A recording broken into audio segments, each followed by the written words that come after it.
حضرت امام جعفر صادق علیہ الصلوۃ والسلام کے پاس تو لڑتے ہوئے لوگ آئے، وہ لڑ رہے تھے تو مظلوم انسان آقا کے پاس آیا، ظالم بھی وہاں کھڑا تھا، تو آقا نے ایک فارمولہ بیان فرمایا، یاد رکھو، سنیے گا، اور یہ ظالموں کے لیے اور قہر ڈھانے والوں کے لیے یہ میسج اور پیغام ہے۔ آقا نے ارشاد فرمایا، اما ان المظلوم یاخذ من دین الظالم اکثر مما یاخذ الظالم من مال المظلوم۔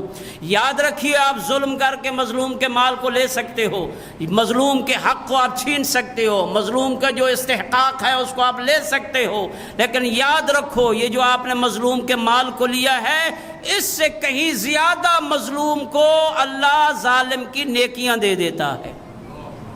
اگر اس کے نامہ اعمال میں کوئی دین ہے، کوئی نیکیاں ہے ظالم کے، اللہ مظلوم کو اس کی نیکیاں اس کے نامہ اعمال میں درج فرما دیتا ہے، اور نتیجے کے طور پہ یہ ظالم جب بروز محشر جاتا ہے اس کا نامہ اعمال بالکل خالی ہوتا ہے۔